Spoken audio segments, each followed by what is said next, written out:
আমি ধন্য, আমি নিজেকে গর্ববোধ করি কোনো শানে মোস্তফা রাসূলুল্লাহ সাল্লাল্লাহু আলাইহি ওয়াসাল্লামের আজমতের কোনো প্রোগ্রামে আমাকে ডাকলে।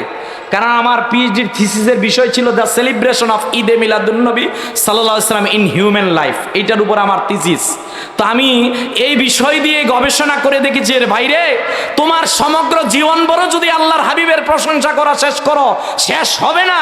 এইটা এমন এক মহাসমুদ্র যেখানে শেষ হবে, আল্লাহ বলছেন ওয়ামা আরসালনাকা ইল্লা রাহমাতাল লিল আলামিন ওয়া রাফা'না লাকা যিকরাক। এইটার শুরু আছে কিন্তু শেষ নাই।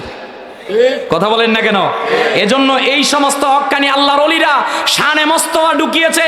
আমি জানি हमने आंखों से देखा नहीं है मगर उनकी तस्वीर सीने में मौजूद है। আরে আমাদের কাছে মওজুদ, জীবন দিব, গলা দিব, কিন্তু নবীকে ছাড়তে পারবো না। কথা বলেন ঠিক কিনা? এটা আমাদেরকে আউলিয়া কেরামগণ শিক্ষা দিয়েছেন। এজন্য সবকিছুর ঊর্ধ্বে আমার নবীর ভালোবাসা। ইতিহাস ভুলে যাবেন না, আল্লাহর ওলিদের অবদান ভুলে যাবেন না। আঙ্গুল তুলবেন না ভাই, আঙ্গুল বাবা শাহজালাল ইয়ামিনীর তুলবেন না, শাহবরান ইয়ামিনীর বিরুদ্ধে তুলবেন না। চেষ্টা করবেন না আল্লাহর ওলিদের মাজার ভাঙ্গার জন্য। সাহেব বাড়ির বিরুদ্ধে আঙ্গুল তুলবেন না ভাই। হক্কানি আল্লাহর ওলিদের বিরুদ্ধে কেউ যদি আঙ্গুল তুলতে চায়, ওই আঙ্গুলকে আমরা ভেঙে চুরমার করে দিব। কথা বলেন ঠিক কিনা? বিসমিল্লাহির রহমানির রহিম। ওয়াত্তিন والزيتون وطور سينين وهذا البلد الأمين لقد خلقنا الإنسان في أحسن تقويم। আল্লাহ রাব্বুল আলামিন এমন একটি কোরআন আমাদের জন্য নাজিল করলেন যে কোরআনে কোনো ভুল নাই, সন্দেহ নাই, ডাউট নাই। The Quran itself is a miracle and cannot be imitated by man. কোরআনের ব্যাপারে আল্লাহ বলতে গিয়ে বললেন, this is the book, a book in which there is nothing wrong. চূড়ান্ত আল্লাহ সূরা হিজরের 9 নম্বর আয়াতে একটা কথা বললেন, surely I have revealed the Quran and I secure is safety. Allah বলছেন কোরআন নাজিল করেছি আমি আল্লাহ, এর হেফাজতকারী আমি আল্লাহ। বলেন সুবহানাল্লাহ। সে কোরআনুল কারীমের 95 নম্বর সূরা 3-এর সূচনার রগলে আল্লাহ বললেন ওয়াত্তিন, কসম 3 ফলের, ওয়াজ-জাইতুন, কসম জাইতুনের। আল্লাহ পরক্ষণেই বললেন ওয়াতুরি সিনিন, আল্লাহ বলছেন সিনাই পর্বতের কসম। 4 নম্বর আল্লাহ কসম খেলেন ওয়াহাজাল বালাদিল আমিন, যেখানে আমার প্রিয় হাবিব সরকারে দু আলম, রহমতের নবী, মায়ার নবী, নূরের নবীর পদাচরণা পড়েছে, ওই মক্কা নগরীর কসম। পরপর আল্লাহ 4টা কসম খেয়ে গোটা পৃথিবীর মানুষদেরকে একটা মেসেজ দিলেন, ও পৃথিবীর মানুষেরা, লাকাদ খালাকনাল ইনসানা ফি আহসানি তাকওয়িম। আল্লাহ বলছেন নিশ্চয়ই আমি মানুষদেরকে তৈরি করেছি। এই মানুষের ব্যাপারে কথা বলতে গিয়ে আল্লাহ 4টা কসমকে গোটা পৃথিবীর মানুষদেরকে জানাই দিলেন, শোনো আমি আল্লাহ যত যা কিছু সৃষ্টি করেছি, আমার সকল সৃষ্টির মাঝখানে শ্রেষ্ঠ সৃষ্টি হচ্ছে মানুষেরা। কারণ আমি মানুষদেরকে সবচেয়ে সুন্দর অবয়ব দিয়ে তৈরি করেছি। জোরে জোরে বলেন সুবহানাল্লাহ। আধুনিক সায়েন্স বিজ্ঞান বলে আমরা একজন মানুষের 2টি চোখের মধ্যে 27 কোটি 40 লক্ষ সেল আছে। এই 27 লক্ষ 40 লক্ষ সেল দিয়ে আপনি সাদা, কোনটা লাল, কোনটা হলুদ, কোনটা সবুজ, এইটাকে আপনি দেখতে পারেন। সুবহানাল্লাহ বলবেন। বিজ্ঞান বলে একজন মানুষের মাথার মধ্যে 10,000 কোটি নিউরন আছে। এই যে মোবাইল, এই মোবাইলের 1, 2, 3 এক একটার এক এক ধরনের কাজ। আল্লাহ এই মাথাটাকে এমনভাবে সাজিয়ে দিলেন, এই 10,000 কোটি সৈনিকেরা আপনার মাথা নিয়ে খেলতেছে, আপনার গবেষণার কাজে তারা সাহায্য করতেছে। 206টা হাড় দিলেন। আধুনিক চিকিৎসা বিজ্ঞান বলছে একজন মানুষ প্রতি মাসে 27 লক্ষ টাকার অক্সিজেন গ্রহণ করে। কয় লাখ? 27 লাখ। আল্লাহ যদি বলতেন গোলাম তুমি 27 লক্ষ টাকা প্রতি মাসে মসজিদে দিবা, এরপর অক্সিজেন আমি আল্লাহর কাছ থেকে নিবা, উপায় ছিল ভাই? কোনো উপায় ছিল না। আল্লাহ বলছেন না, এগুলো ফ্রি দিলাম। কারণ পৃথিবীর মধ্যে আমার যত সৃষ্টি আছে, তোমার 2 চোখ দিয়ে তুমি যা কিছু অনুধাবন করো, উপলব্ধি করো, আমি আল্লাহ সবচেয়ে সুন্দরভাবে আমি আমার কুদরতি 2 হাত দিয়ে মানুষদেরকে তৈরি করলাম। জোরে জোরে বলেন সুবহানাল্লাহ। আমার সম্মানিত হাজিরিন, কোরআনুল কারীমের সূরা 3 বড় গুরুত্বপূর্ণ সূরা। এই সূরার সাবজেক্ট হচ্ছে একজন মানুষের মানবিক নৈতিক আত্মশুদ্ধির কি ধরনের শিক্ষা গ্রহণ করবে। আমার আল্লাহ এই সূরার মধ্যে পৃথিবীর মানুষদেরকে ডিরেকশন দিলেন। তবে আজকে 2026 সালের 3রা জানুয়ারি 3 জানুয়ারি ও মানুষেরা একটাবার গভীরভাবে উপলব্ধি করার জন্য চেষ্টা করেন। বর্তমান পৃথিবীর মধ্যে 9.5 কোটি মানুষের বসবাস। কেউ বা খ্রিস্টান ধর্মের অনুসারী, কেউ বা ইহুদি ধর্মের অনুসারী, কেউ বা হিন্দু ধর্মের অনুসারী। I am sorry to say, আমি কাউকে কষ্ট দেওয়ার জন্য বলছি না। এই সূরার মধ্যে আমার আল্লাহ প্রধান 3টা ধর্মের লোকদের মানুষদেরকে ডাক দিলেন। আমার আল্লাহ পৃথিবীর মানুষদেরকে ডাক দিয়ে একটা ইন্টেনশন নিলেন। শোনো পৃথিবীর মানুষেরা, তোমাদেরকে জানিয়ে দিলাম আমি আল্লাহ যা তৈরি করেছি সব তৈরির মাঝখানে মানুষেরা শ্রেষ্ঠ। সুবহানাল্লাহ।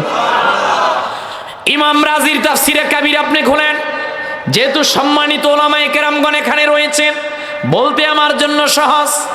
শুধু ইবনে কাসিরটা আপনি খুলে দেখেন। ও আমার ভাইয়েরা, ইমাম কুরতুবীর তাফসিরে কুরতুবী আপনি খুলে দেখেন সূরার কি ফজিলত। সেই বুখারীর মধ্যে ইমাম বুখারী সিরিয়ালগত 767 নাম্বার হাদিসে উল্লেখ করলেন। হযরতে বারা ইবনে আযেব বলেন, আমি একদিন আল্লাহর হাবিবের সঙ্গে ছিলাম। প্রিয় নবীজি মুহাম্মদ সাল্লাল্লাহু আলাইহি ওয়াসাল্লাম তিনি ছিলেন সফরের মধ্যে। নবীজি সফরের মধ্যে 2টা রাকাত নামাজ পড়লেন। 2টা রাকাত নামাজের মধ্যে নবীজি সূরা 3 তেলাওয়াত করলেন। আমি বারা ইবনে আযেব আল্লাহর হাবিবের নুরানি কণ্ঠময় থেকে যা তেলাওয়াত শুনেছি, সূরা 3-এর মতো এত মধুময়, এত দারাজ কণ্ঠের তেলাওয়াত আর কোনোদিন আমি শুনি না। সূরা 3-এর ফজিলত রাসূলুল্লাহ সাল্লাল্লাহু আলাইহি ওয়াসাল্লাম তেলাওয়াত করলেন, এখানেই শেষ করলেন না। শোনো, কেউ যদি চায়, ইমাম ইবনে কাসির বিশেষ করে সুনান দারিমির মধ্যে হাদিসটা এসেছে, কেউ যদি চায় সে যে দুনিয়ার মধ্যে ন্যায় বিচার চায়, কেউ যদি চায় আখিরাতের মধ্যে ন্যায় বিচার, সে যেন কোরআনুল কারীমের সূরা 3 তেলাওয়াত করে। কারণ যেই ব্যক্তি প্রতিনিয়ত সূরা 3 তেলাওয়াত করবে, আমার আল্লাহ দুনিয়া আর আখিরাতের ময়দানে ওই বান্দাটাকে ন্যায় বিচার দিবেন। সুবহানাল্লাহ। এই সূরার এইবার আপনি একটু তাফসীরের দিকে ঢুকেন। কোরআনুল কারীমের মধ্যে বিভিন্ন জায়গায় আমার আল্লাহ কসম খেলেন। যেমন কোরআনের ব্যাপারে বলতে গিয়ে সূরা ইয়াসিনের মধ্যে আল্লাহ বললেন, ইয়াসিন ওয়াল কুরআনিল হাকীম ইন্নাকা লামিনাল মুরসালিন। কোরআনের ব্যাপারে আল্লাহ বললেন বিজ্ঞানময় কোরআনের কসম। ও আমার সিলেটের মুসলমান, বুঝে নেন, এই পৃথিবীর মধ্যে আল্লাহ যত ধরনের নিয়ামত দিয়েছেন, সবচেয়ে বড় নিয়ামতের নাম লাকাদ মান্নাল্লাহু আলাল মুমিনিন। আমরা যারা মুমিন, আমাদের জন্য সবচেয়ে বড় মুমিন দৌলতের নাম মুহাম্মদ সাল্লাল্লাহু আলাইহি ওয়াসাল্লাম। কথা বলেন না কেন? কিন্তু এই পৃথিবীর মধ্যে যত যা কিছু আপনি দেখছেন, একজন মানুষের জীবনে সবচেয়ে বড় গুরুত্বপূর্ণ জিনিসটার নাম টাইম, সময়। সেই সময়ের ব্যাপারে আল্লাহ সূরা আসরের মধ্যে কসম খেলেন। আল্লাহ রাব্বুল আলামিন বললেন, ওয়াল আসরি ইন্নাল ইনসানা লাফি খুসর। আল্লাহ বললেন সময়ের কসম। এই রকমের আল্লাহ তাআলা অসংখ্য জায়গায় কসম খেলেন, প্রায় 100 জায়গার কাছাকাছি আপনি দেখতে পারবেন। আল্লাহ কখনো সূর্যের কসম খেলেন, কখনো চন্দ্রের কসম খেলেন, কখনো নবীজির জন্মভূমি মিলাদের জায়গার কসম খেলেন, কখনো সময়ের কসম খেলেন, কখনো কোরআনের কসম খেলেন। আমার আল্লাহ ডাক দিয়ে বলেন, শোনো শোনো পৃথিবীর মানুষেরা, তোমাদেরকে একটা বারের জন্য জানাই দিলাম, আমি আল্লাহ বিভিন্ন জায়গায় কসম খেলাম। চূড়ান্ত ভাবে আল্লাহ তাআলা হাবিবের কথা বলতে গিয়ে বললেন, নুন ওয়াল কলামি ওয়া মা ইয়াসতুরুন মা আনতা বিনি'মাতি রাব্বিকা বিমাজনুন ওয়া ইন্না লাকা লাআজরান গায়রা মামনুন ওয়া ইন্নাকা লাআলা খুলুকিন আযীম। কোরআন নিয়ে আপনি যদি আমাদের মহাগ্রন্থ আল কোরআন নিয়ে গবেষণা করেন, সম্মানিত ওলামায়ে কেরামগণ আছেন, বিভিন্ন জায়গায় আল্লাহ কসম গেলেন, কখনো সূর্যের, কখনো চন্দ্রের, কখনো কিয়ামতের, কখনো সময়ের, কখনো কোরআনের, নবীজির ব্যাপারে বললেন লাআমরুকা ইন্নাহুম লাফি সাকরাতিহিম ইয়ামাউন। চূড়ান্ত একটা কথা বললেন, ওয়া ইন্নাকা লাআলা খুলুকিন আযীম। পৃথিবীর মধ্যে সবচেয়ে সুন্দর চরিত্রওয়ালা মুহাম্মদ সাল্লাল্লাহু আলাইহি ওয়াসাল্লাম, ওনার চরিত্রের ক্ষেত্রে আল্লাহ আজিম বলেছে। সুবহানাল্লাহ বলবেন। এই আজিমের ব্যাখ্যায় আপনি লিসানুল আরব খোলেন, কামুস খোলেন, অথেন্টিক ব্যাকরণ গ্রন্থ খোলেন, আজিম, আরে যেটার শুরু আছে শেষ নাই। পৃথিবীর সবচেয়ে বড় যেটা পাহাড় মাউন্ট এভারেস্ট, এটা জমিন থেকে 29,029 ফুট। পৃথিবীর সবচেয়ে বড় মহাসমুদ্র প্রশান্ত মহাসাগর, যেটার সবচেয়ে গভীরতম জায়গা না মারিয়ানা ট্রেঞ্চ, এটা সমুদ্রের উপরিভাগ থেকে এটার গভীরতম জায়গা 36,000 ফুট। আল্লাহু আকবার। আপনি যদি মাউন্ট এভারেস্টকে এই প্রশান্ত মহাসাগরের মারিয়ানা ট্রেঞ্চের ভিতরে ছেড়ে দেন, আপনার হাতে আরো 7,000 ফুট থাকবে। কয় হাজার ফুট? এই প্রশান্ত মহাসাগরের শেষ আছে, তলা আছে, মাউন্ট এভারেস্টের শেষ আছে। আল্লাহ বলছেন আজিম তো ওই শব্দ যেটা শুরু আছে কিন্তু শেষ নাই। ওই হাবিব মুহাম্মদ সাল্লাল্লাহু আলাইহি ওয়াসাল্লামের সম্মানের কথা বলতে গিয়ে আল্লাহ আজিম ব্যবহার করলেন। ও ভাই, এখানেও নবীজির জীবনের কসম খেলেন না, আমি ওইটা বুঝাতে যাচ্ছি না। আল্লাহ তাআলা মানুষের জীবন চক্রের কথা বলতে গিয়ে পরপর 4টা কসম খেলেন। কয়টা? এক নাম্বার আল্লাহ বলেন ও তিন ফলের কসম, ওয়া জাইতুন, জাইতুনের কসম, ওয়া তুরি সিনিন, সিনাই পর্বতের কসম, ওয়া হাযাল বালাদিল আমিন, যেখানে মুহাম্মদ সাল্লাল্লাহু আলাইহি ওয়াসাল্লামের মিলাদ হয়েছে ওই জায়গারও কসম। এই 4টা কসম খেয়ে আল্লাহ আমাদের ব্যাপারে বললেন, মানুষদের ব্যাপারে বললেন, শোনো মানুষেরা, লাকাদ খালাকনাল ইনসানা ফি আহসানি তাকওয়িম, আমি মানুষকে নিশ্চয় আমি আল্লাহ মানুষকে সবচেয়ে সুন্দর অবয়ব দিয়ে তৈরি করেছি। জোরে জোরে বলেন সুবহানাল্লাহ। এখানে মুফাসসিরিনে কেরামগণ তাফসীর লিখেছেন, সুয়ালে মুকাদ্দারের জবাব দিয়েছেন, প্রশ্ন আর প্রশ্নের জবাব দিয়েছেন। কি প্রশ্ন? যে পৃথিবীতে 3 ফল ছাড়া তো আরো ফল আছে। কথা কন নাকি?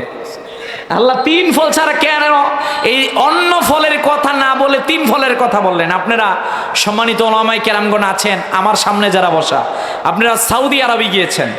সৌদি আরবের মধ্যে একটা ফল খুব বেশি উৎপন্ন হয়, ফলটার নাম কি জানি? তামার, খেজুর। কথা বলেন না কেন? কিন্তু আল্লাহ তো এই খেজুরের কসম খান নাই। পৃথিবীর মধ্যে অনেক তল জাতীয় জিনিস আছে, কিন্তু আল্লাহ ওগুলোর কসম খান না। জাইতুনের কসম কেন গেলেন?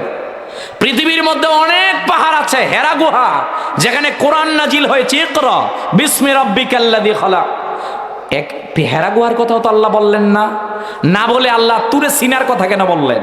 4 নম্বর, পৃথিবীতে অসংখ্য জায়গা আছে, লন্ডন, আমেরিকা, জার্মান, কত জায়গায় তো পৃথিবীর মধ্যে আছে, সব জায়গা ব্যতীত আল্লাহ তাআলা কেন ওয়াহাজাল বালাদিল আমিন বলে নবীজির মিলাদের জায়গার কসম করলেন? মুফাসসিরিনে কেরামগণ সুয়ালে মুকাদ্দারের জবাব দিয়েছেন, আরে 3 আর জাইতুন পৃথিবীতে 2টা ফল।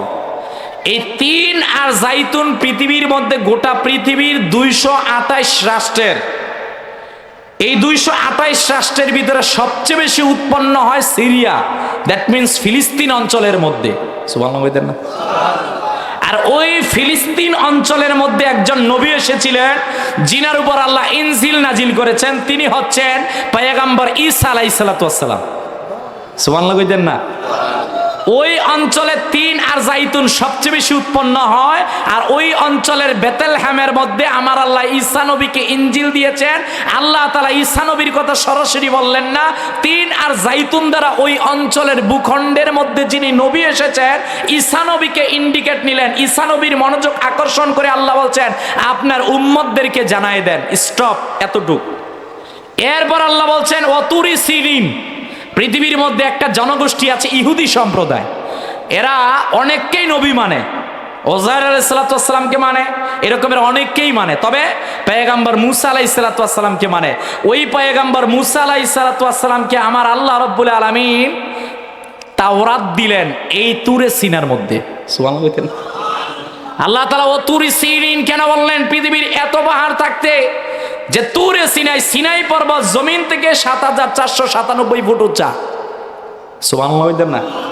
আরে এখানে আল্লাহ অতুরি সিদিন দ্বারা হযরত মুসা আলাইহিস সালামের অ্যাটেনশন নিয়েছেন। এই পয়গম্বর মুসা আলাইহিস সালাম, আপনার উম্মতদেরকে ডাক দেন, ইহুদি জাতিদেরকে বলেন তারা যাতে আমি আল্লাহর দিকে মনোযোগী দেয়। কি মনোযোগ? আল্লাহ বলেন একটু দাঁড়ান, আমি জবাব দিতেছি। এইবার আল্লাহ পরক্ষণে বলেন ও হাজাল বালাদিল আমিন। প্রিয় নবীজি সরকারে দু আলম নবী মুহাম্মদ সাল্লাল্লাহু আলাইহি ওয়াসাল্লাম আপনার উম্মতদেরকে বলেন, পৃথিবীর মধ্যে ইনজিল রিসিভ করার জন্য বেতেলহেমে যেত, পৃথিবীর মধ্যে তাওরাত রিসিভ করার জন্য তুরে সিরায় যেত। বন্ধু মুহাম্মদ সাল্লাল্লাহু আলাইহি ওয়াসাল্লাম, আপনার এত সম্মান, এত ইজ্জত, এত রফাত, আপনাকে নির্দিষ্ট জায়গা আমি নির্ধারণ করে দেই নাই। আপনি মক্কায়, ওহি মক্কায় যাবে, আপনি মদিনায়, ওহি মদিনায় যাবে। আপনার জন্য জিব্রাইলকে খাদেম নিযুক্ত করলাম, আপনার কাছে আমার জিব্রাইল যাবে 24,000 বার। এইবার আল্লাহ মুহাম্মদ সাল্লাল্লাহু আলাইহি ওয়াসাল্লামকে ইন্টেনশন দিল। মুহাম্মদ সাল্লাল্লাহু আলাইহি ওয়াসাল্লাম আপনার উম্মতদেরকে বলেন ওয়াহাজাল বালাদিল আমিন, আমি আল্লাহ কোরআন যেখানে নাজিল করলাম। এইবার আল্লাহ তিনটা জাতিদেরকে ডাক দিলেন, বর্তমান খ্রিস্টান, বর্তমান ইহুদি, বর্তমান মুসলমান। তাহলে বাকি আর সামগ্রিকভাবে থাকে না। মোস্ট ইম্পর্টেন্ট তিনটা জাতিদেরকে আল্লাহ ডাক দিয়ে বললেন লাকাদ খালাকনাল ইনসানা ফি আহসানি তাকওয়িম। ইহুদিরা, ও খ্রিস্টানেরা, ও মুসলমানেরা, যারা ঈসা নবীকে মানো, যারা মুসা নবীকে মানো, যারা প্রিয় নবী যে মুহাম্মদ সাল্লাল্লাহু আলাইহি ওয়াসাল্লামকে মানো, আমি আল্লাহ বললাম আমার যত সৃষ্টি আছে সব সৃষ্টির মাঝখানে শ্রেষ্ঠ হলো মুসলমানেরা। দ্যাট মিন্স এই কথা বলার আগে আল্লাহ বললেন শ্রেষ্ঠ হলো মানুষেরা। বলেন সুবহানাল্লাহ। ওয়ালাকাদ কাররামনা বনি আদম, আমি বনি আদমকে শ্রেষ্ঠ করেছি। ও ভাই, আমাদের মূল জায়গা বানর না। চার্লস ডারউইন যেইটা বিবর্তনবাদ দিয়েছে এইটা আমাদের কথা না। মুসলিমের দর্শন, মুসলিমের চিন্তা হচ্ছে এইটা। আমরা এই কথা বলি, আমরা মুসলমান, বাবা আদম থেকে তৈরি। যারা বলে চার্লস ডারউইনের বিবর্তনবাদকে বাংলাদেশের মধ্যে এনে পাঠ্যসূচির মধ্যে এইটাকে অন্তর্ভুক্ত করতে চায়, আমরা বলি চার্লস ডারউইনের বিবর্তন থাকবে ডাস্টবিনের মধ্যে। কথা বলেন ঠিক কিনা? ওইটা আসবে না। ওইটা আমাদের ছোট সাহেব বলেই দিয়েছিলেন, ওইটা আর তখন তারা করতেও পারে নাই। কথা বলেন না কেন? এজন্য ইতিহাস ভুলে যাবেন না, আল্লাহর ওলিদের অবদান ভুলে যাবেন না। আঙ্গুল তুলবেন না ভাই, আঙ্গুল বাবা শাহজালাল ইয়ামিনীর তুলবেন না, শাহবরান ইয়ামিনীর বিরুদ্ধে তুলবেন না। চেষ্টা করবেন না আল্লাহর ওলিদের মাজার ভাঙ্গার জন্য। সাহেব বাড়ির বিরুদ্ধে আঙ্গুল তুলবেন না ভাই। হক্কানি আল্লাহর ওলিদের বিরুদ্ধে কেউ যদি আঙ্গুল তুলতে চায়, ওই আঙ্গুলকে আমরা ভেঙ্গে চুরমার করে দিব। কথা বলেন ঠিক কিনা?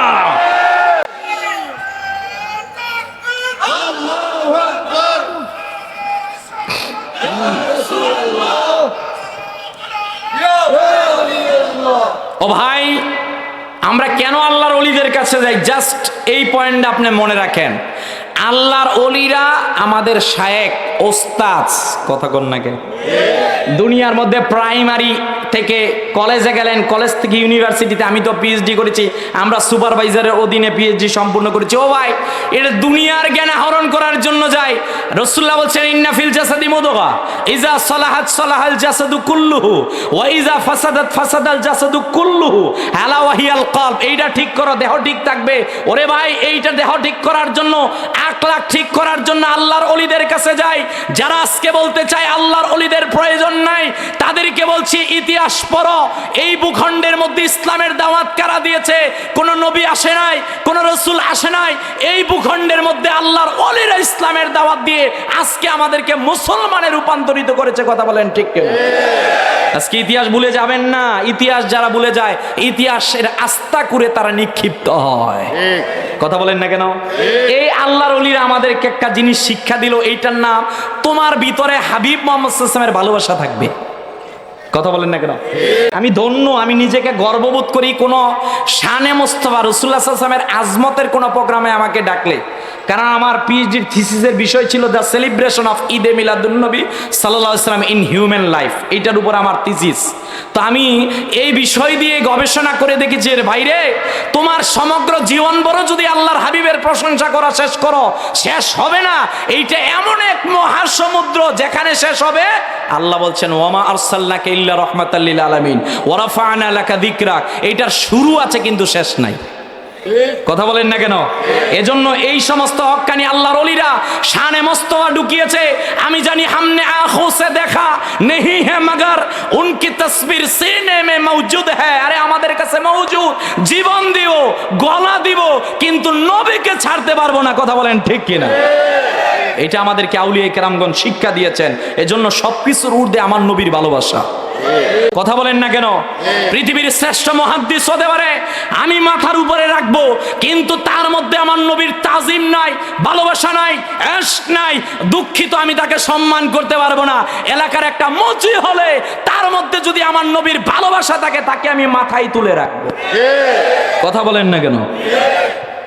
তাহলে আমার সম্মানিত হাজিরিন, আল্লাহ রাব্বুল আলামিন গোটা পৃথিবীর মানুষদের কাছ থেকে অ্যাটেনশন নিলেন। শোনরে পৃথিবীর মানুষেরা, তোমাদেরকে জানাই দিলাম, ইয়া রাসূলুল্লাহ, ইয়া হাবিবাল্লাহ সাল্লাম, ওগো নবীজি, পৃথিবীর মধ্যে আল্লাহ আমাদেরকে পাঠালেন। আল্লাহ ডাক দিয়ে বললেন, হ্যাঁ, এই পৃথিবীকে আমি পৃথিবীর মধ্যে মানুষদেরকে পাঠালাম। এই পৃথিবীর মধ্যে এক সময় ছিল জিন জাতির বসবাস। আল্লাহ নারাজ হয়ে গেলেন, আল্লাহ ফেরেশতাদেরকে পাঠালেন, যাও পৃথিবী খালি করো। ওই ফেরেশতারা এসে পৃথিবীকে খালি করলো। এই জিনেরা কেউ গেল সমুদ্রের মধ্যে, কেউ গেল পাহাড়ের মধ্যে, কেউ বা কুকুরের উপর আসর করে। এই রকমের আল্লাহ পৃথিবীকে খালি করে বললেন, ইন্নী জাইলুন ফিল আরদি খলিফা, পৃথিবীর মধ্যে আমি আমার প্রতিনিধি পাঠাবো।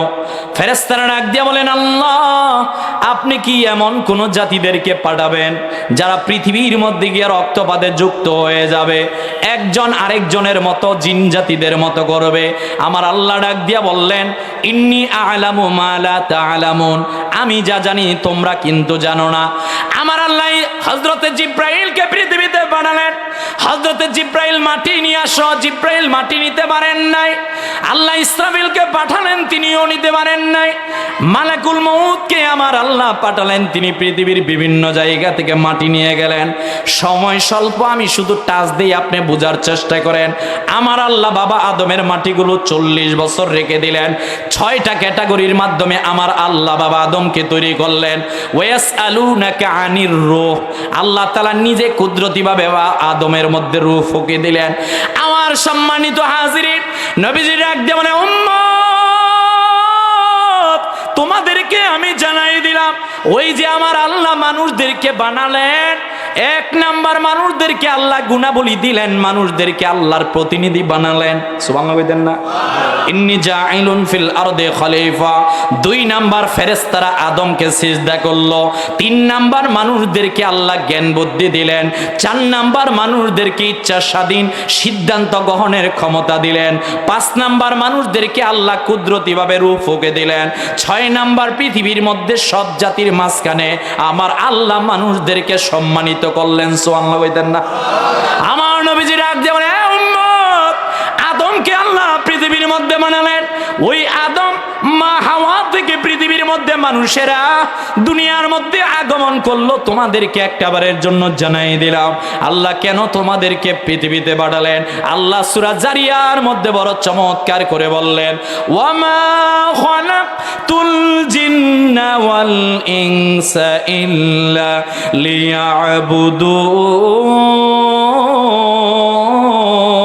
লিয়াবুদুন। আল্লাহ বলেন শুধু 2টা জাতি, অনলি 2, একটা জিন আর একটা মানুষ, এই 2টার হিসাব নিব, আর কারো হিসাব নিব না। সুবহানাল্লাহ বলেন না? মানুষের সবচেয়ে গর্বের জায়গা, এক জায়গা, ওই গর্ব অহংকার না, এটা আনন্দের জায়গা যে আল্লাহ মানুষকে জ্ঞান দিয়েছেন। সুবহানাল্লাহ বলেন। ও ভাই, এটা একটা মাঠ না হুজুর? এটা মাঠ না? এই মাঠের মধ্যে সকালবেলা আপনি একটা বকরি চিনছেন তো? কি কয় বকরি? এটা তো বকরি, ছাগল। সকালে একটা ছাগল আনলেন, ছাগলটা একটা খুঁটির সাথে বাঁধলেন, বেঁধে 1 ঘন্টা ওয়াশ করলেন, এইটা আমার বেয়াই সাহেবের ক্ষেত, এই ক্ষেতের মধ্যে ঘাস খাওয়া যাবে না, খাইলে কিন্তু বেয়াই সাহেবের সাথে আমার বিকালে ঝগড়া হবে। আপনি 1 ঘন্টা ছাগলকে ওয়াশ করে যখন এখান থেকে চলে যাবেন, ছাগল বুঝি আপনার ওয়াজ লয়ে বইয়া থাকবো? আরে মাতো নাকি রে বা? ছাগল কি করবো? ফেস চালাইবো, কিচ্ছু না এসে দেবেন, কারণ আল্লাহ তাকে আকল দেয় নাই। কথা বল নাকি? আল্লাহ তাকে বুদ্ধি দেয় না, এটা মানুষদেরকে দিয়েছে। আরে মানুষ বোঝে শানে রিসালাত সম্মেলনে গেলে আল্লাহ জান্নাত দিবেন, শানে রিসালাত সম্মেলনে না গিয়ে বাজারও থাকলে ও ইবলিশের পথে যাবে। এইটা হলো আকল, বিবেক, বুদ্ধি। এইটা যার নাই অপকৃত মানুষ হতে পারে না। আমার নবীজি বললেন মানুষদেরকে আল্লাহ কেন তৈরি করলেন? এই পৃথিবীর মধ্যে আপনি কেন তাকিয়ে দেখেন না? কেন আপনি বোঝার জন্য চেষ্টা করেন না কেন আল্লাহ মানুষদেরকে তৈরি করলেন? একমাত্র আল্লাহর ইবাদত গোলামি দাসত্ব করার জন্য আল্লাহ মানুষ বানালেন। ও মানুষেরা, আমি আল্লাহ কিন্তু তোমাদেরকে ছেড়ে দিব না। তবে এই মানুষদের মাঝখানে দুই দল আছে, এক দল আল্লাহকে চিনতে পারে, আরেক দল কিন্তু আল্লাহরে চিনতে পারে না।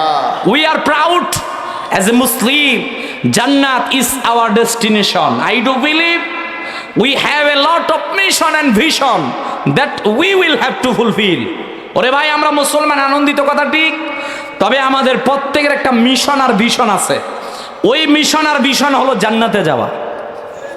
কথা বলেন না কেন? ওই মিশন ভিশন জান্নাতে যাওয়া ভাই। তো ওই মিশন আর ভিশন দিয়ে আল্লাহ বলছেন, শোনো, যার দুইটা চোখ আছে, যার মাথা আছে, যার দুইটা হাত আছে, দুইটা পাও আছে, ও ব্যাকরণগত দৃষ্টিকোণ থেকে, বইয়ের দৃষ্টিকোণ থেকে মানুষ, কিন্তু যার মধ্যে মনুষ্যত্ব নাই সে মানুষ হতে পারে না। কথা বলেন না কেন? সে মানুষ হতে পারে না। তাহলে এই মানুষদের মধ্যে দুই শ্রেণী, একটা আল্লাহকে চিনে আর একটা আল্লাহকে চিনে না। একটা হলো লাকাদ খালাকনাল ইনসানা ফি আহসানি তাকওয়িম, এই আয়াতের হক আদায় করে, আরেকজন হক আদায় করতে পারে না। আমার সম্মানিত হাজরিন, আমি এই ব্যাপারে দুইটা ঘটনা বলবো, আপনি বুঝেন। এই পৃথিবীর মধ্যে মানুষ হলেই শুধু হবে না প্রিয় ভাইরা আমার, আল্লাহ এত ভালোবাসা দিয়ে আপনাকে আমাকে তৈরি করলেন। এই মানুষদের মাঝখানে শ্রেষ্ঠ মানুষ হতে হবে। পৃথিবীর মধ্যে শ্রেষ্ঠ কারা ছিলেন? নবী রাসূলদের কথা বাদ দেন, ওনারা উপরে, ওনাদের নিয়ে কোনো কথা হবে না। তবে লাকাদ কানা লাকুম ফি রাসূলিল্লাহি উসওয়াতুন হাসানা, আমাদের নবীজি আমাদের জন্য আইডল। কথা কোন ঠিক কিনা? আমাদের নবীজি আমাদের জন্য আইডল। ও ভাই, পৃথিবীর মধ্যে বাড়িতে গিয়ে আজকে গুগলে সার্চ দিবেন, এই পৃথিবীর শ্রেষ্ঠকে, গুগল আপনাকে বলবে ধর্মীয়গত দিক থেকে গুরু নানক, রাধাকৃষ্ণ, গৌতম বুদ্ধ। আপনি যদি বলেন এই রাষ্ট্র নিয়ে কথা বলে কে শ্রেষ্ঠ, আপনাকে সর্বোচ্চ এতটুকু বলবে Abraham Lincoln was a great leader. আপনি যদি প্রশ্ন করেন এই পৃথিবীর মধ্যে রাষ্ট্র নিয়ে কথা বলে শ্রেষ্ঠকে, আপনাকে বলবে সক্রেটিস, প্লেটো, এই রকমের কয়েকজনের নাম।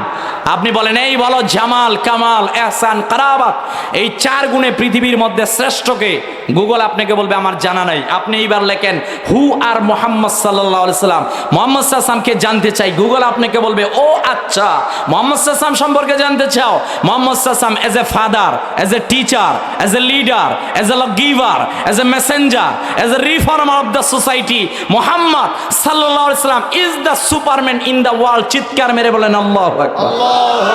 সর্বোচ্চ সম্মাননা আল্লাহর হাবিবের ক্ষেত্রে। একটু নিচে সাহাবীদের নাম, মা'আনা আলাইহি ওয়া আসহাবি, এই সাহাবায়ে কেরামগণ, ওনারা হলেন জান্নাতি মানুষ, ওনাদের কোনো সমালোচনা করা যাবে? একদল আছে গোমরা, এরা সাহাবীদের সমালোচনা করে, সাহাবীদের কোনো সমালোচনা করা যাবে না। আমার সম্মানিত হাজরিন, এই পৃথিবীর মধ্যে বাশার হিসাবে সাহাবায়ে কেরামগণ দুনিয়ার মধ্যে আগমন করেছিলেন, কথা ঠিক। তবে শ্রেষ্ঠ সাহাবীদের মাঝখানে একজন সাহাবীর জীবনী আমি বলি। মুসনাদে আহমদের মধ্যে ইমাম আহমদ ইবনে হাদিস উল্লেখ করলেন, সিরাতে ইবনে হিশামের মধ্যেও ঘটনাটা এসেছে, ইবনে কাসিরও উল্লেখ করলেন, সিয়ার আলামিন নুবালার মধ্যে ইমামে যাহাবিও ঘটনা উল্লেখ করলেন। আল্লাহর হাবিব সাল্লাল্লাহু আলাইহি সাল্লাম গেলেন মদিনার মধ্যে। তিনি মদিনার সীমান্তবর্তী গোত্রগুলোর মধ্যে ইসলামের দাওয়াত দিয়ে সাহাবীদেরকে বানালেন। সাহাবায়ে কেরামগণ যখন মদিনার গোত্রগুলোর কাছে গেলেন, গোত্রের অধিকাংশ মানুষেরা মুসলমান হওয়া শুরু হলো। একটা গোত্রের কিছু সংখ্যক লোকেরা নবীজির কাছে আসলেন, ইয়া রাসূলুল্লাহ, ইয়া হাবিবাল্লাহ সাল্লাল্লাহু আলাইহি ওয়াসাল্লাম, ওগো নবীজি, আমাদের গোত্রের মধ্যে কিছু সংখ্যক লোকেরা উদ্গ্রীব উৎকণ্ঠা নিয়ে বসে আছে, আপনি একজন সাহাবীকে পাঠান, তিনি গিয়ে ইসলাম বুঝালে তারা মুসলমান হয়ে যাবে। আল্লাহর হাবিব সাহাবী খুবাইবকে ডাক দিয়ে বলেন, আইনা খুবাইব, আমার সাহাবী খুবাইব, তুমি কোথায় আছো? সাহাবী নবীজির কাছে যখন আগমন করলেন, নবীজি বললেন, তুমি এই গোত্রের কাছে যাও, এই গোত্রের কাছে গিয়ে তুমি ইসলাম বোঝাও, ঈমান বোঝাও, ইহসান বোঝাও, আল্লাহর সম্মান বোঝাও, আমি মুহাম্মদ সাল্লাল্লাহু আলাইহি ওয়াসাল্লামের সম্মান বোঝাও। হযরতে খুবাইব তাদের সঙ্গে ওই গোত্রের মধ্যে গেলেন। ঘটনাক্রমে ওই গোত্রের লোকেরা ছিল বিশ্বাসঘাতক, এরা ছিল বেঈমান, এরা আল্লাহর হাবিব সাল্লাল্লাহু আলাইহি ওয়াসাল্লামের সঙ্গে মিথ্যার আশ্রয় নিয়েছিল। হযরতে খুবাইব যখন গোত্রের কাছে গেলেন, কাফেরেরা মিলিত হয়ে হযরতে খুবাইবের হাত দুইটা শিকলবন্দি করে মদিনা থেকে মক্কায় নিয়ে গেল। আল্লাহর হাবিব সাল্লাল্লাহু আলাইহি ওয়াসাল্লামের সাহাবীকে যখন মক্কাতুল মুকাররমার মধ্যে তানঈম গোত্রের সামনে নিয়ে বিশাল মাঠের মধ্যে এক জায়গার মধ্যে দাঁড় করানো হলো, গোটা আরবের মধ্যে এলান করা হলো, কে কোথায় আছো, আসো আসো, শোনো শোনো, তোমরা যারা ইসলাম ধর্ম গ্রহণ করছো দেখে নাও, যারা আজকের পর থেকে ইসলাম ধর্ম গ্রহণ করবা কত শাস্তি আমরা কাফেররা দেই একবারের জন্য বুঝে নাও। আল্লাহর হাবিবের সাহাবী তানঈম গোত্রের মাঠের মধ্যে দাঁড়ানো।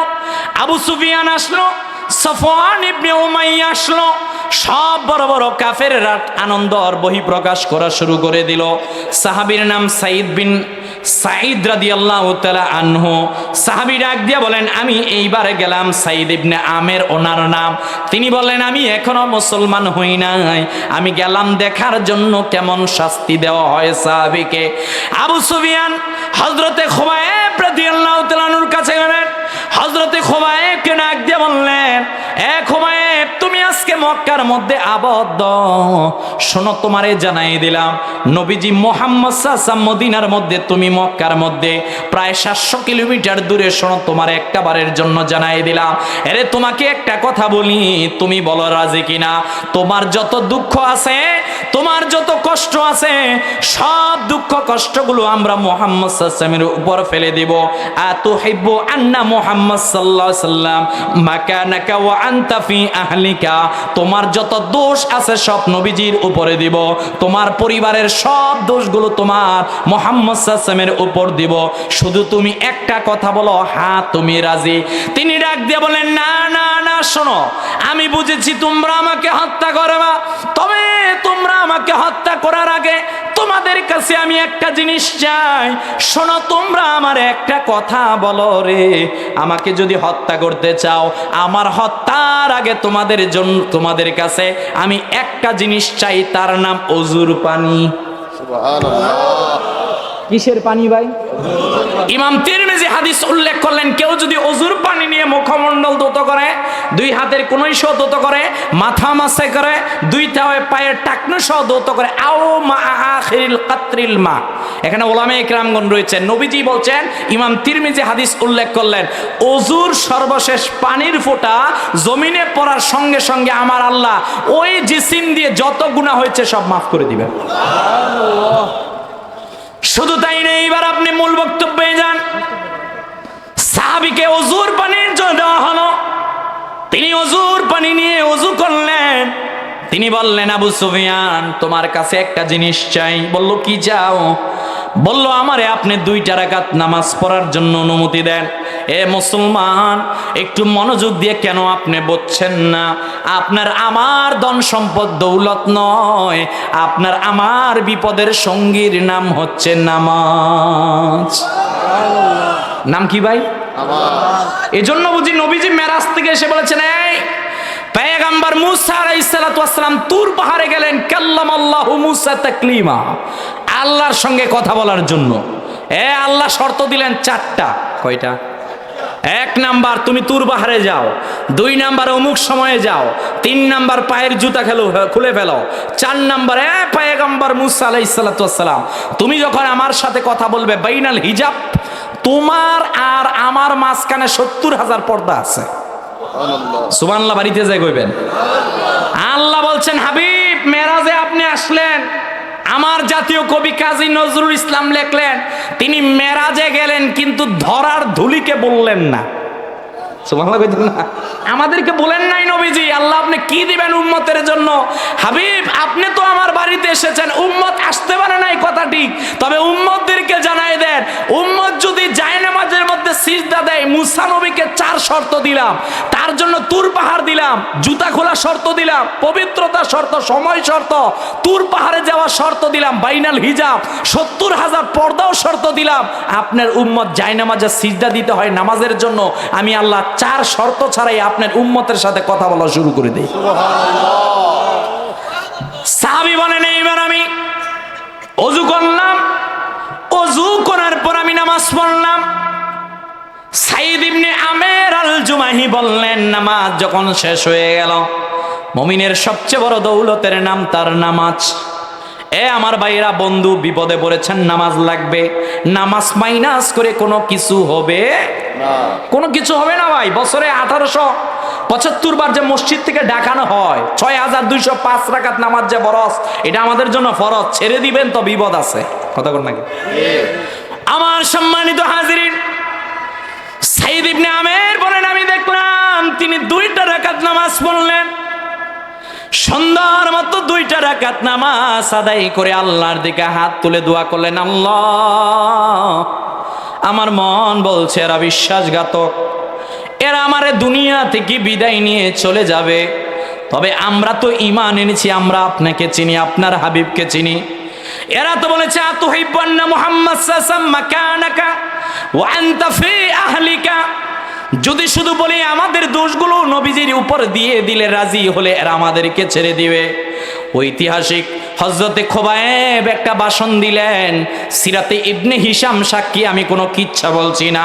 11.5 লক্ষ হাদিসের পণ্ডিত আহমদ ইবনে হাম্বল উল্লেখ করলেন, তিনি বললেন, ওয়াল্লাহি মা উহিব্বু আন্নী ফি আহলি ওয়া আন্না মুহাম্মদ সাল্লাল্লাহু আলাইহি ওয়াসাল্লাম ইউশাকু বিশাওকাতিহি। তিনি একটা চমৎকার কথা বললেন, শোনো রে, তোমরা বলেছো আমার দোষগুলো নবীজিকে দিবা, শোনো, নবীজি কোন রাস্তা দিয়ে হেঁটে হেঁটে যাচ্ছেন, আমরা যদি দূর থেকে দেখি কোনো কাঁটা নবীজির পায়ে লাগবে, আমরা কোনো সাহাবী কিংবা আমার পরিবার এইটাও চাই না আমার নবীজি কষ্ট পায়। ওই দিন আবু সুফিয়ান ঐতিহাসিক একটা কথা বলেছিল, মা রাআইতু আহাদান ইউহিব্বু আহাদান কাহুব্বি আসহাবি মুহাম্মদ সাল্লাল্লাহু আলাইহি ওয়াসাল্লাম। একটা কথা বলেছিলেন, আমি কিসরা দেখেছি, কায়সার দেখেছি, কিসরার বাদশা দেখেছি, কায়সারের বাদশা দেখেছি, তোমাদেরকে জানাই দিলাম, শোনো রে, একটাবারের জন্য বুঝে নাও, মুহাম্মদ সাল্লাল্লাহু আলাইহি ওয়াসাল্লামের সাহাবীরা নবীজিকে এত ভালোবাসে, কিসরার সাম্রাজ্যের লোকেরা বাদশাকে এত ভালোবাসে না, কায়সারের বাদশার লোকেরা এত ভালোবাসে না, যতটুক না মুহাম্মদের সাহাবীরা মুহাম্মদ সাল্লাল্লাহু আলাইহি ওয়াসাল্লামকে ভালোবাসে।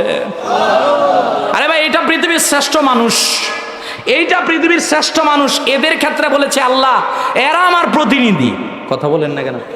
কিন্তু না, পৃথিবীতে আবার আরেক শ্রেণীর লোক আছে যারা খারাপ মানুষ, এদেরকে পৃথিবীতে পাঠিয়ে আল্লাহ, ওই যে ফেরেশতারা বলেছেন আল্লাহ পাঠানোর দরকার নাই, এরা পৃথিবীতে গিয়ে ফিতনা ফাসাদ তৈরি করে। এদের মধ্যে আরেকটা উদাহরণ দেই, একজন হলো শ্রেষ্ঠ সাহাবীদের মধ্যে হযরতে খোবায়েব রাদিয়াল্লাহু তাআলা আনহু। তিনি অন্তিম শয্যায় নামাজকে ছাড়লেন না, একেবারে দুনিয়া থেকে শহীদ পর্যন্ত হলেন, একটা স্লোগান দিলেন, আরে কল্লা দিব কিন্তু নবীকে ছাড়তে পারবো না। কথা বলেন না কেন? আরেকজনের নাম হচ্ছে তাফসিরে কুরতুবির মধ্যে ইমাম কুরতুবী রহমাতুল্লাহ আলাইহি উল্লেখ করলেন, রুহুল মাআনির মধ্যে ঘটনাটা এসেছে, যার নাম কারুন। নাম কি? কাজী সানাউল্লাহ পানিপতি মাজারির মধ্যে উল্লেখ করলেন যে মুসা আলাইহিস সালাতু ওয়াস সালামের চাচাতো ভাই এই কারুনের একটা মনের বাসনা ছিল যে আমার তো কোনো ধন সম্পদের অভাব নাই, তাহলে আমি কেন মুসা আলাইহিস সালাতু ওয়াস সালামের উজির হব না, বিশ্বস্ত ভাজন কেন হব না। পয়গম্বর মুসা একদিন কারুনকে ডাক দিয়ে বলেন, কারুন এইদিকে আসো, কি বলবেন?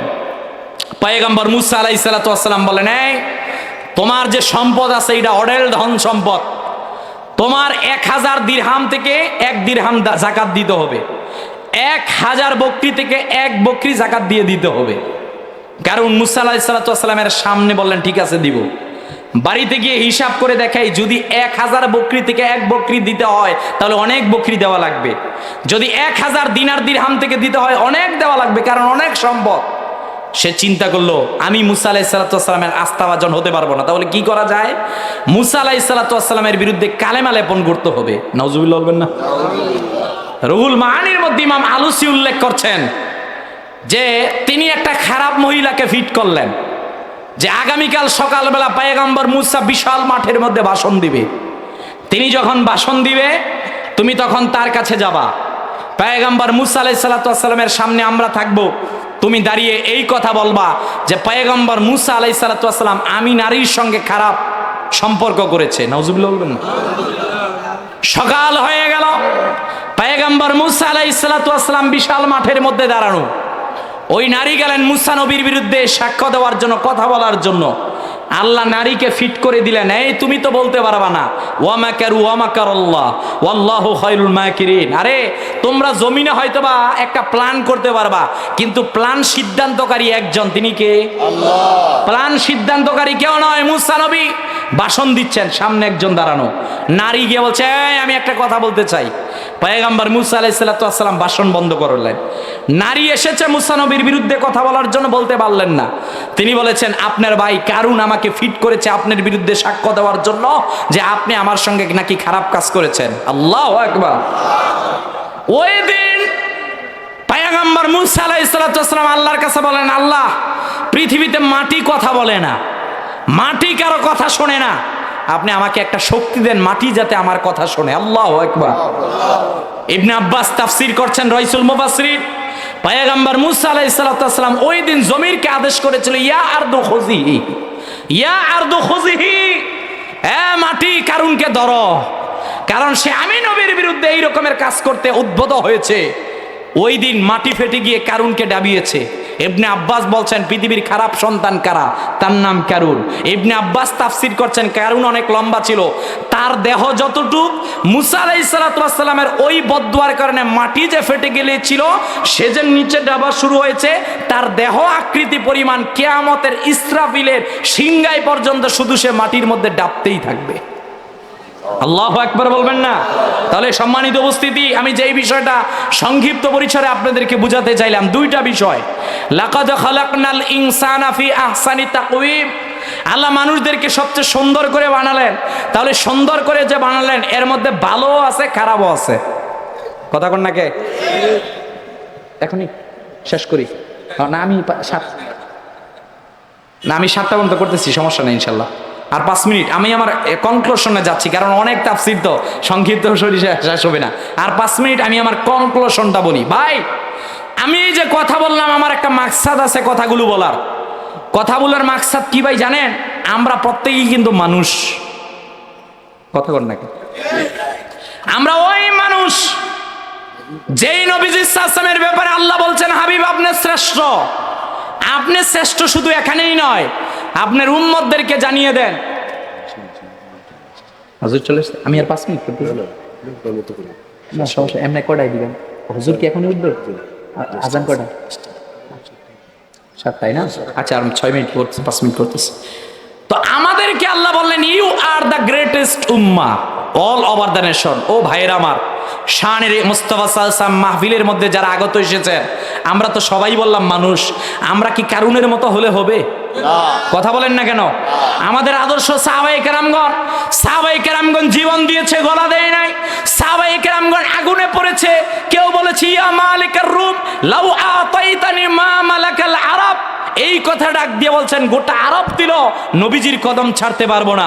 আমি শেষ কথা এইটা বলতে চাচ্ছি, আল্লামা সাহেব কেবলা ফুলতুলি রহমতুল্লাহ আলাইহি সহ হক্কানি আল্লাহর ওলিরা আমাদেরকে যেই বিষয়টা প্রথম শিক্ষা দেয় তার নাম ঈমান। কথা বলেন না কেন? তার নাম কি ভাই? তার নাম ঈমান। ঈমান কোনটা? ইল্লাল্লাযীনা আমানু ওয়া আমিলুস সালিহাত। ঈমান আর আমল দুইটা লাগবে ও ভাই। এর মধ্যে মূল কনসেপ্ট হচ্ছে রাসূলুল্লাহ সাল্লাল্লাহু আলাইহি ওয়াসাল্লামের ভালোবাসা। কথা বলেন না কেন? আরে আপনি রাসূলুল্লাহ সাল্লাল্লাহু আলাইহি ওয়াসাল্লামের ভালোবাসা নেন, তাজিম নেন, কে কি করলো, কে কি বললো, কে কোন মতাদর্শ, ওইটা আমাদের দেখার সুযোগ নয়। আল্লামা সাহেব কেবলা ফুলতুলি সহ আল্লাহর ওলিরা যেইটা আমাদের নবীর ভালোবাসার শিক্ষা দিয়েছেন, আমরা এর ডানেও যেতে চাই না, বামেও যেতে চাই না। কথা বলেন ঠিক কিনা? আমরা ওইটার মধ্যেই থাকবো। সুতরাং যেইটা ছিল ঈদে মিলাদুন নবী সাল্লাল্লাহু আলাইহি ওয়াসাল্লাম, নবীর শানে দাঁড়িয়ে সালাম দেওয়া, যেইটা আমাদের ভালোবাসার বিষয়, যে যত ফতুয়াই দেখ আমরা ওই দিকে যাব না। আমরা আমাদের নবীকে ভালোবাসতে চাই কি চাই না? কারা কারা চাই? দুই হাত তুলে দেখাই। নারে তাকবীর, নারে রিসালাত, হাত নামান। তাহলে আমরা আজকে বাড়ি থেকে বালিশের সঙ্গে মাথা লাগিয়ে একটা প্রশ্ন করব। প্রশ্নটা কি জানেন? আমি না শ্রেষ্ঠ মানুষ? আমি কবরে যাওয়ার পর মান রব্বুকা ওয়া মান দীনুকা ওয়া মান হাযান নবী, আমি কি তিনটা প্রশ্নের উত্তর দিতে পারবো? আমি যখন আল্লাহর সামনে দাঁড়াবো, যেহেতু বনি আদম হিসাবে আল্লাহ ওনার কাঠগড়ায়, we have to give an account of every moment of our life to Allah. আমাকে আল্লাহর কাঠগড়ায় দাঁড়িয়ে হিসাব দিতে হবে। তাহলে আমি কি 5টা প্রশ্নের উত্তর দিতে পারবো? আল্লাহ বলবেন তোমার জীবনের হিসাব দাও, তোমার যৌবনের হিসাব দাও, টাকা পয়সা কিভাবে ইনকাম করেছো এর হিসাব দাও, কিভাবে ব্যয় করেছো তার হিসাব দাও, যতটুক জেনেছিলা তদ অনুযায়ী কি আমল করেছিলা? এই 8টা প্রশ্ন, 3টা কবরে, 5টা আল্লাহর সামনে। এই 8টা প্রশ্নের উত্তর যদি নিতে পারেন, আমি বিশ্বাস করি আমরা প্রকৃত মানুষ। কথা বলেন না কেন? তাহলে আজকে থেকে আমরা 5 ওয়াক্ত নামাজ পড়বো তো ইনশাআল্লাহ? সবাই বলেন ইনশাআল্লাহ। আজকে থেকে আমরা নিয়মিত কোরআন তেলাওয়াত করব, ইনশাআল্লাহ বলবেন না?